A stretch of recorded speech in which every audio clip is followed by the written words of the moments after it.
नमस्कार, मैं हूं आलोक यात्री, लेकर आया हूं आपके लिए आपका पसंदीदा प्रोग्राम इंडिया डेली का खास शो शैतान।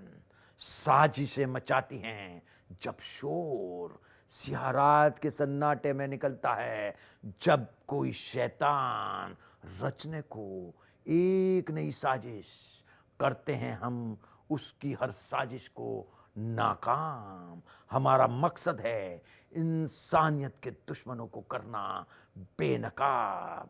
हर रोज करते हैं हम आपको सावधान, क्योंकि आसपास कहीं भी हो सकता है शैतान।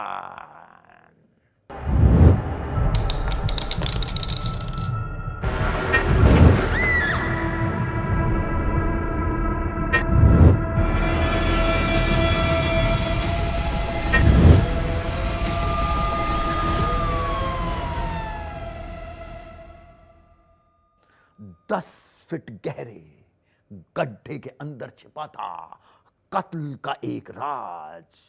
कई दिनों से थी वो लापता। तलाश के बाद भी उसका कुछ पता नहीं चला, लेकिन एक दिन बरामद हो गई उसकी लाश, और फिर सामने आया हत्याकांड का वो राज जिसने हर किसी को हिलाकर रख दिया।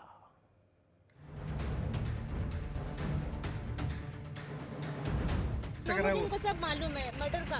मैं बेकसूर हूँ।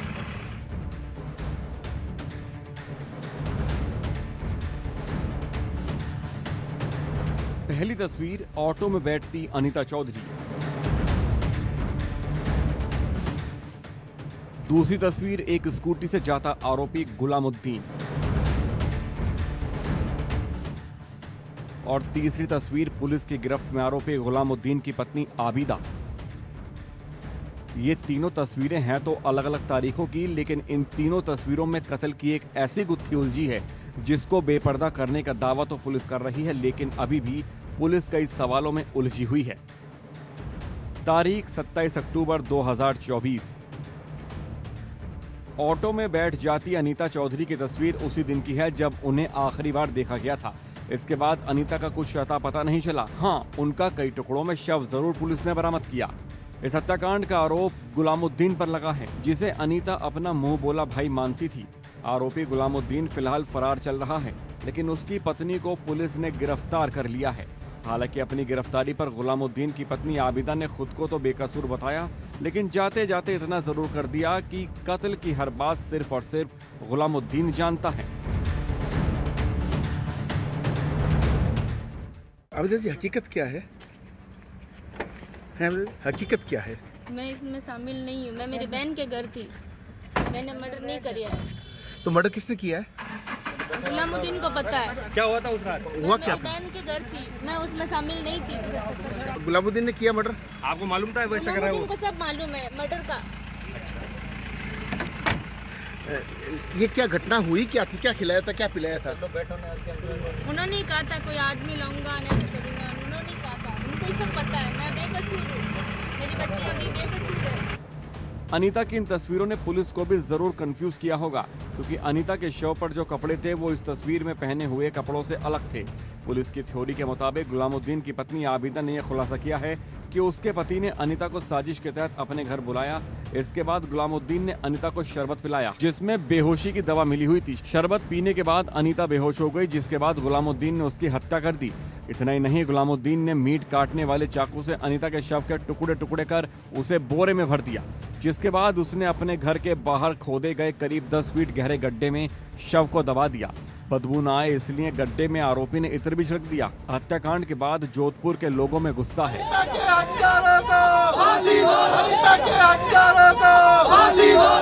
तो पीड़ित परिवार आरोपी के खिलाफ कड़ी कार्रवाई की मांग कर रहा है।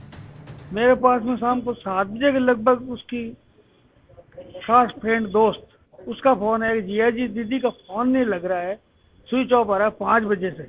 मेरे को 7 बजे के लगभग पता चला। मैं दुकान गया, दौड़ के मैं क्या जाता हूँ पता करता हूँ। दुकान गया, भाग कर देखा तो दुकान खुली थी, कांच का लॉक लगा हुआ था, लेकिन मिसेज वहाँ नहीं थी। थाने गए, FIR दर्ज कराई गुमशुदगी अपन की मैंने कहा नहीं मिल रही है, पता करो।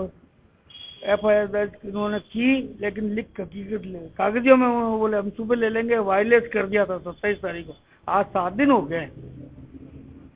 उसके बाद में भी ढिलाई चल रही है, कोई कार्रवाई नहीं। हमें इंसाफ चाहिए, कोई मुलजिम पकड़ने चाहिए।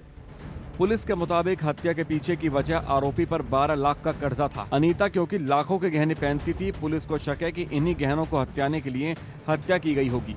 आरोपी का अनीता चौधरी से पिछले 25 सालों का संबंध था। अनीता गुलामुद्दीन को अपना मुंह भोला भाई मानती थी, लेकिन इसका सिला उनके इस भाई ने उन्हें मौत के घाट उतार कर दिया। इस घटना ने हर किसी को हिला कर रख दिया है।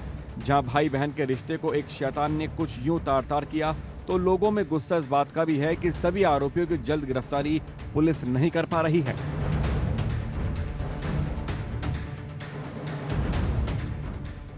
पापा ने मेरे को शाम को 7-7:30 बजे के आसपास फ़ोन किया था कि तेरी मम्मी का फ़ोन स्विच ऑफ आ रहा है।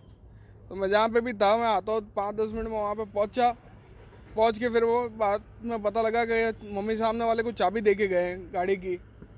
तो आज तक कभी ऐसा हुआ नहीं है 25 साल में कि मम्मी गाड़ी की चाबी दे के और किसी को गए हैं कभी भी कहीं। तो जैसे ही हमने इधर उधर पूछताछ की, मम्मी का फ़ोन बार बार स्विच ऑफ आ रहा था, कहीं कुछ नहीं मिला।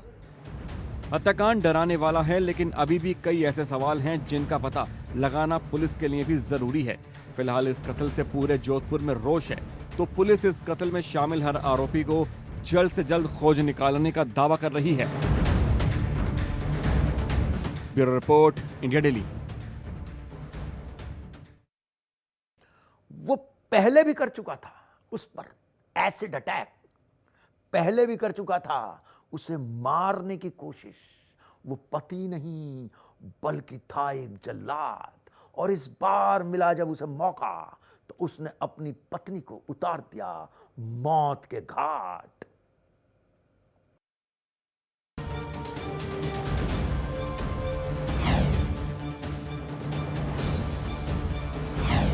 एक आम पति पत्नी की तरह ही उनके बीच भी कई विवाद थे, लेकिन ये विवाद धीरे धीरे उन्हें दूर भी ले गए।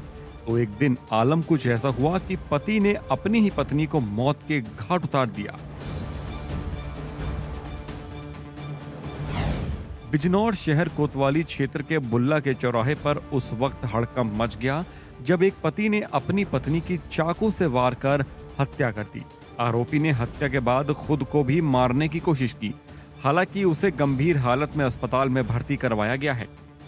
आरोपी निजामुद्दीन की शादी 16 साल पहले नजीबाबाद की रहने वाली इसराना के साथ हुई थी। उनके 5 बच्चे भी हैं, लेकिन दोनों के बीच का रिश्ता कभी मधुर नहीं रहा।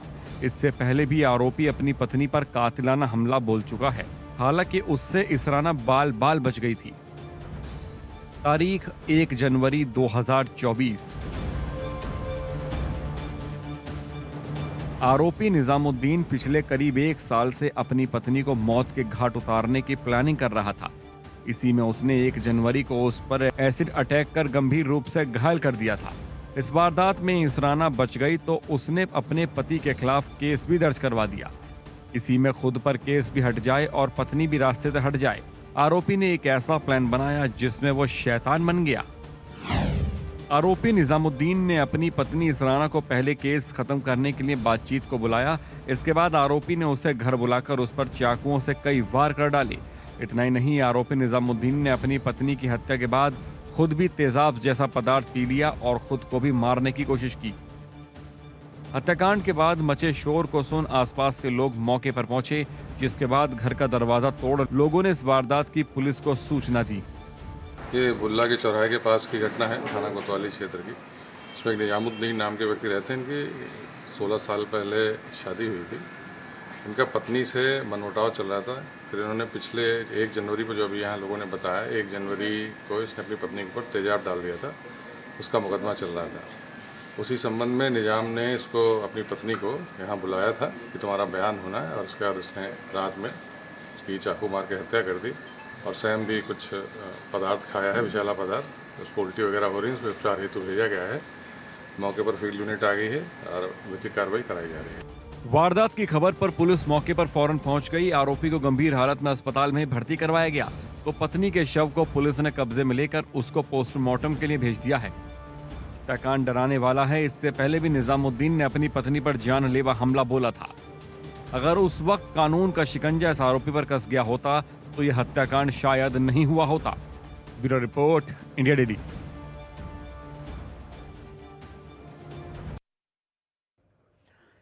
शादी का झांसा दिया, पति से तलाक दिलाकर उसका घर तोड़वाया और फिर वो शैतान खेलता रहा उसकी आबरू से।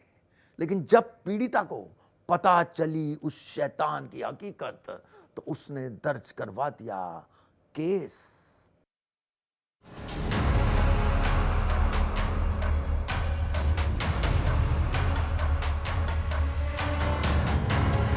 प्यार हुआ, शादी का वादा हुआ और वो उसके साथ साजिश का खेल खेलता रहा। वो कहने को तो उसे ट्यूशन पढ़ाने वाला एक मौलाना था, लेकिन उस शैतान ने वो अधर्म किया जिसने इस महिला को कहीं का नहीं छोड़ा। फोटो में दिखाई दे रहा ये वही मौलाना है जिसने एक हंसते खेलते परिवार में वो जहर का बीज बोया, जिसने पहले पति पत्नी को अलग किया और फिर ये शैतान इस महिला के साथ शादी का झांसा देकर लगातार रेप करता रहा। लेकिन जब इस मौलाना की असलियत इस महिला के सामने आई तो इसने फौरन कानून का सहारा लिया। मेरे गांव का ही रहने वाला लड़का है। करीब 4 साल पहले मेरे 2 मकान हैं, उसमें ट्यूशन पढ़ाने आता था और मेरे घर आना जाना हुआ। उससे मुझे अपने प्रेम जाल में फंसा लिया और शादी का झांसा देकर मेरे साथ रेप करता रहा। फिर मेरी शादी कहीं और कर दी मेरे घर वालों ने। वह वहाँ भी चला गया और मुझसे चैट करके मेरी शादी तोड़वा दी वहाँ से कि मैं रखूँगा। आरोपी मौलाना पर पीड़ित के आरोप भी खासे संगीन हैं। महिला के मुताबिक आरोपी शादी से पहले भी उसके घर आया जाया करता था। दोनों के बीच प्यार भी परवान चढ़ चुका था, लेकिन पिछले 4 सालों से आरोपी मौलाना का कोई अता पता नहीं था, जिसके बाद पीड़ित ने मेरठ के रहने वाले एक शख्स से शादी कर ली थी। लेकिन इसके बाद इस मौलाना ने उससे फिर संपर्क साधना शुरू कर दिया। आलम यह हुआ कि आरोपी ने उसे शादी का वादा किया, जिसके बाद उसने अपने पति को छोड़ दिया। तो इस दौरान ये आरोपी पीड़ित की आबरू से भी खेलता रहा। लेकिन बात जब शादी की आई तो आरोपी मौलाना फौरन मुकर गया। वहाँ से आने के बाद उसके घर शिकायत की। सामाजिक लोगों में बैठ के उसके घर वालों ने सबने कह दिया कि इद्दत करा लो, हम निकाह कर लेंगे। लेकिन उसी बीच वो मेरे घर आके फिर मेरे साथ उसने शादी का झांसा देकर बलात्कार किया और अब शादी से इनकार, निकाह से इनकार कर रहा है। पुलिस ने आरोपी के खिलाफ केस दर्ज तो कर लिया है, लेकिन पीड़ित महिला का आरोप है कि पुलिस आरोपी के खिलाफ कोई एक्शन नहीं ले रही। फिलहाल आरोपी अभी भी खुली हवा में सांस ले रहा है, तो पीड़ित दर दर भटक रही है। उसने अपने प्रेम जाल में फंसा लिया। वो बहुत चालाक आदमी है। मैं माननीय मुख्यमंत्री योगी जी से चाहती हूँ, जो बहुत इंसाफ परस्त हैं, मुझे इंसाफ दिलाएं और उसे सख्त से सख्त सज़ा दिलवाएं। अगर ऐसा नहीं होता है तो मैं अपनी आत्महत्या कर लूँगी। महिला ने जिस पर आंख मूंदकर एतबार किया, उसी ने उसे दगा दे दिया। शादी के नाम पर वो उससे रेप करता रहा। तो अब पीड़ित की यही गुहार है कि आरोपी को कानून सख्त से सख्त सजा दे। पीड़ित उस दोराहा पर खड़ी है जहां उसने पहले पति से तलाक तो ले लिया है, लेकिन जिसके लिए उसने ये सब किया वो अब उसका साथ नहीं दे रहा। आरोपी मौलाना अभी तक गिरफ्तार नहीं हुआ है, तो सवाल पुलिस पर भी गंभीर लग रहा है, क्योंकि जिस तरह से महिलाओं को इंसाफ दिलाने की यूपी पुलिस तत्पर रहती है, हापुड़ पुलिस का आरोपी को ना पकड़ना इस पर बट्टा लगा रहा है। Bureau report, India daily.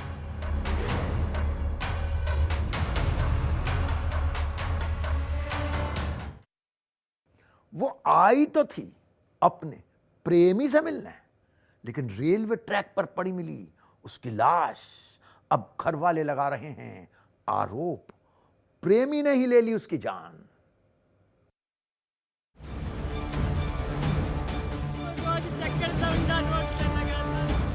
Railway track पर एक नाबालिग का शव मिला तो सनसनी फैल गई। सवाल खड़े हुए, क्या ये हादसा है या खुदकुशी या कोई वारदात? नाबालिग जिसका शव रेलवे ट्रैक पर मिला था वो पड़ोस के ही गांव की रहने वाली थी। इस बीच खबर पुलिस को भी लगी, जिसके बाद पुलिस ने मौके पर पहुंच मृतका के शव को कब्जे में ले लिया। लेकिन पुलिस के सामने चुनौती अभी भी कई है। चुनौती इस बात का पता लगाने की कि क्या ये हत्या है या खुदकुशी। क्योंकि पुलिस जहां इस मौत को पहली नजर में खुदकुशी मान रही है, तो लड़की के परिजनों का आरोप है कि उसकी बेटी को मारा गया है। हम कहना चाहते हैं, सुरजीत नाम का लड़का था, एक ड्रैगनपुरवा का।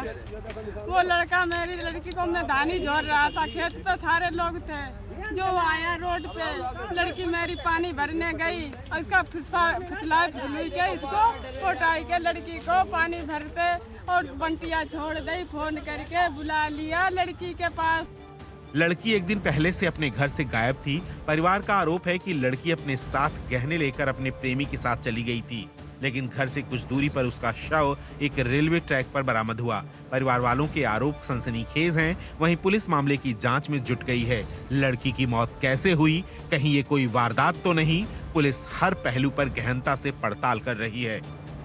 कोतवाली कन्नौज की पुलिस को ये सूचना प्राप्त हुई कि हरदोई मोड़ के पास रेलवे ट्रैक पर एक 16 वर्षीय युवती का शव पड़ा हुआ है। इस सूचना पे तत्काल पुलिस मौके पे पहुंची। युवती पास के गांव की ही रहने वाली है।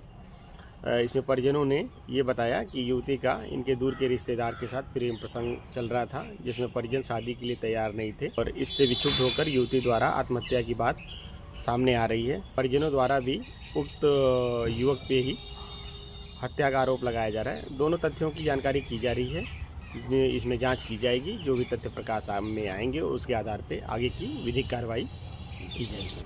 सदर कोतवाली क्षेत्र के हरदोई मोड़ के पास मौजूद रेलवे ट्रैक पर लड़की का शव मिला था। परिवार के मुताबिक लड़की का एक लड़की के साथ प्रेम प्रसंग चल रहा था और उसी के लिए वो घर छोड़कर गई थी, जिसके बाद उसका शव मिला। पुलिस के लिए भी अब ये जरूरी हो जाता है कि वो अपनी जांच में इस मौत के असल सच का पता करे। वहीं जल्द पुलिस इस बात का भी खुलासा करे कि कहीं रेलवे ट्रैक पर पड़ी इस लाश को किसी ने हत्या के बाद तो यहाँ नहीं डाल दिया। Bureau report, India daily.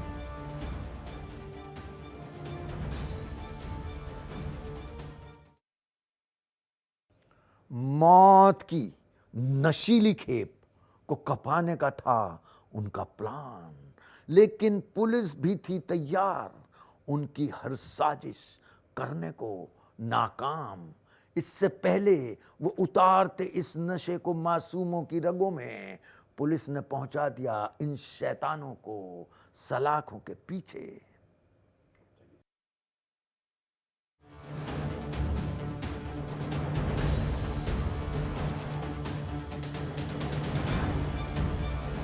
उनका प्लान था उस खेप को मंजिल तक पहुंचाने का, जो धीरे धीरे मौत के करीब ले जाती है, लेकिन उनके मंसूबों पर पानी फिर गया। इंदौर क्राइम ब्रांच ने 2 ऐसे आरोपियों को गिरफ्तार किया है जिनके पास से क्राइम ब्रांच को 40 लाख की एमडी ड्रग्स बरामद की है।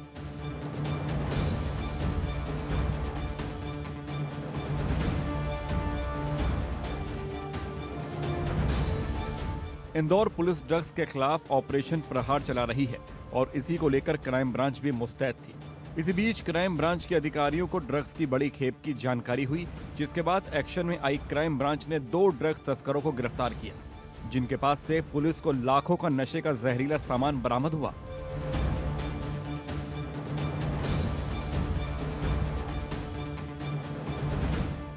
हमारी टीमें लगातार ड्रग्स पर कार्रवाई कर रही हैं। पहले भी हम लोगों ने बहुत सारी कार्रवाइयाँ की हैं। अभी कल मुखबिर द्वारा सूचना मिली कि 2 बदमाश एमडी लेकर के भाग रहे हैं, तो क्राइम टीम को जब जानकारी मिली तो क्राइम टीम वालों ने उनका पीछा किया और जब उनको पकड़ा तो पता चला कि उसमें से एक आमिर गौरी है और दूसरा अयान खान है, जिनको जो मिले हैं और ये मोटरसाइकिल में भागने की कोशिश कर रहे थे। फिर उनको रोका गया। जब इनकी तलाशी ली गई तो दोनों के पॉकेट से 44 ग्राम एमडी मिला है और फिर उनको जब्त किया गया। क्राइम ब्रांच को खुफिया इनपुट मिला था, जिसके बाद क्राइम ब्रांच के अधिकारियों ने पूरे इलाके में नाकेबंदी कर दी। इसी दौरान क्राइम ब्रांच को बिना नंबर की बाइक पर आते 2 तस्कर दिखे। क्राइम ब्रांच ने इन्हें रोकने की कोशिश की तो ये फरार होने लगे, जिसके बाद क्राइम ब्रांच ने पीछा करते हुए इन दोनों तस्करों को धर दबोचा।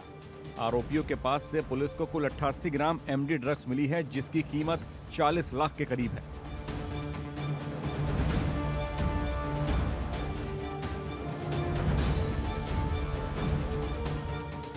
ये पकड़ा गया है MR4 रोड पर नमकीन क्लस्टर गली के पास था। ये बिना नंबर के मोटरसाइकिल से भागने की कोशिश कर रहे थे, तो वहाँ पर पकड़ा। कहाँ से लाए थे? जो पेडलर है ये क्या है? ये पेडलर हैं, मिडिल लेवल के पेडलर हैं और अब इनकी हम जानकारी ले रहे हैं कि ये कहाँ से ला रहे थे और कहाँ कहाँ सप्लाई कर रहे थे। ये पूरी इसकी एक चैन हम इसके निकालेंगे और यथाशीघ्र हम जानकारी देंगे। अभी इनका पुलिस रिमांड लिया जाए।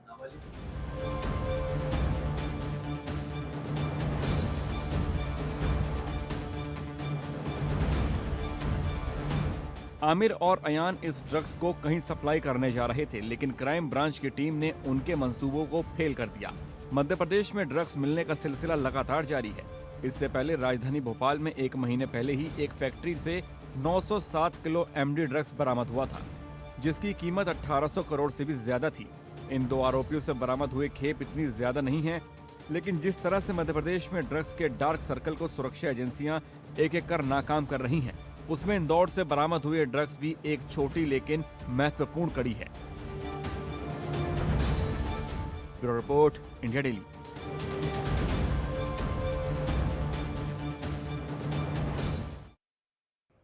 हमारे शो में आज बस इतना ही। अगली मुलाकात तक आप रहिए सावधान, क्योंकि आसपास कहीं भी हो सकता है शैतान।